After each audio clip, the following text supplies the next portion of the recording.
This guy made around 2 million yuan just by animating Genshin characters. But now he's in jail.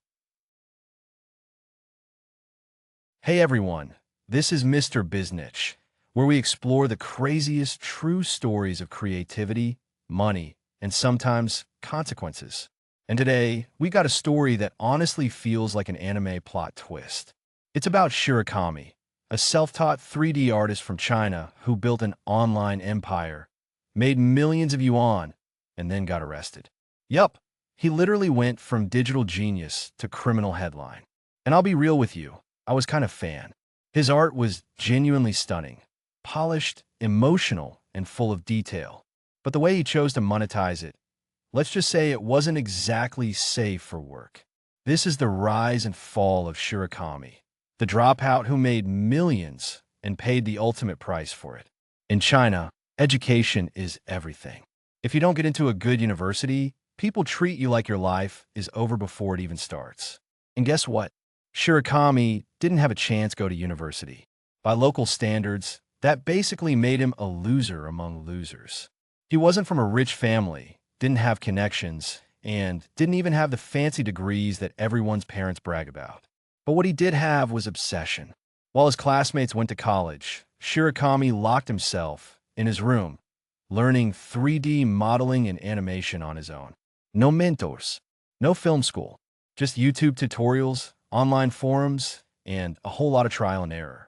You might wonder how he accessed YouTube. I'll explain that later. And here's the wild part. He got good. Like, freakishly good. He spent years mastering the details. Lighting, physics, motion capture, shaders, the stuff that even pros struggle with. By his early 20s, he could make digital characters look like they were alive. So no degree? No problem. He was about to prove that raw skill can beat formal education, at least for a while. At the beginning, Shirakami made NSFW art of characters from Dead or Alive and Tifa. He picked up a modest following, decent but nothing explosive. Then 2019 hit, and Genshin Impact launched. With razor-sharp business instinct, Shirakami pivoted hard. He zeroed in on Genshin's cast and rode the wave as the game rocketed to the #1 gacha title worldwide. By late 2019, Shirakami was already uploading short NSFW fan animations online. Genshin Impact, Nier Automata, and a handful of others. Cinematic, fluid, polished, very, very sexy. He wasn't just animating. He was crafting entire worlds of desire. Fans around the globe took notice. He surged past 500,000 followers, especially overseas. Then came the real breakthrough, Patreon. A simple page, premium animations, monthly pledges, and the money rolled in.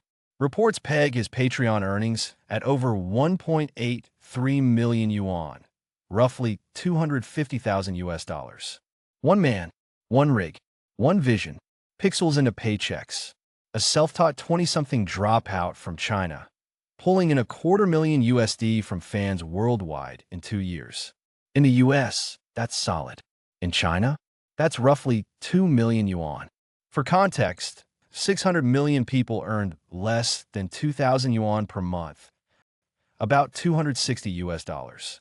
He out-earned an entire factory floor and 99% of those who have bachelor degrees, master degrees, and even doctorate degrees. Alone, that's not only luck, that's also business sense. He found a niche, built an audience, and monetized it directly. He didn't need a company. He was the company. Impressive, right? But the story doesn't end with a Tesla in the driveway. But here's the thing about online success. Sometimes you grow faster than your awareness of the risks. In Shirakami's case, there were 2 massive red flags waving in the background. First, the content itself. China has some of the strictest internet and censorship laws in the world. Creating and selling explicit content, even to the audiences outside China, is a criminal offense there. Second, the intellectual property issue.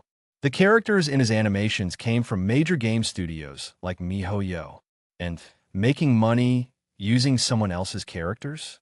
That's like setting up a food truck and naming your burgers McDonald's Deluxe, Hamburger Skull. So while he was earning big bucks abroad, back home, the authorities and copyright lawyers were definitely not amused. Still, Shirakami kept going. He knew that, so he was careful. He did not tell others about his works, including his parents. He did not post any of his artworks on Chinese websites. He avoided using Chinese on the internet, like on Twitter outside of China, and only used Japanese and English. Maybe he thought, hey, the internet's huge, nobody's going to notice. Spoiler, they noticed. In July 2023, Chinese authorities officially arrested Shirakami. The charge? Producing and distributing obscene materials for profit. You might wonder, how did the CCP, Chinese Communist Party, even know he was doing this stuff? Here's how it went down. In 2023, he tried transferring his USD earnings, about 2 million yuan, into his Chinese bank account. And boom, the CCP spotted it. Imagine, a guy with no job, chilling at home, suddenly drops 2 million yuan into his account. Red flag. They investigated. And in China, the CCP knows everything, even if he used VPN. News reports said he'd been operating his Patreon for years and made millions of yuan through international payments. And just like that, gone. His Patreon was wiped out. His social media disappeared overnight. For fans, especially overseas, it was shocking. Because this wasn't some random internet troll. This was a legit creative talent. A self-taught genius who found a niche, scaled it, and turned it into real income until the system caught up. Under Chinese law, that kind of offense can mean up to 10 years in prison. 10 years. That's like 2 entire console generations. And what hurts most, he had the talent to make it in legit industries, gaming, animation, even film. He just didn't pivot soon enough. Let's be real, this story isn't just about one artist. It's about how talent can explode online, and how systems that can't keep up end up crushing the very creativity they should be proud of. In most countries, making a living from art is already hard. But in China, the rules are like playing a video game where the boss changes every 5 minutes. So yeah, Shirakami made mistakes. But let's be honest, he was also playing in a system that gave him no safe zone to create freely. Lesson 1. Know your local laws. The internet feels borderless until you remember the police aren't. If you're living in a place where online art can land you in real trouble, you've got to know exactly where the invisible tripwires are. Lesson 2. When rules choke creativity, people go underground. That's what happened here. Shirakami didn't just break laws. He built his own world because the official one didn't have space for him. He wasn't hurting anyone. He was just creating. But creativity without permission? That's a problem in certain systems. Lesson 3. Talent isn't the problem, control is. There are thousands of gifted creators in China who never show their work. Not because they lack skill, but because they know the risks. And when rules punish creation instead of guiding it, you don't stop art. You just drive it into the shadows. Lesson 4.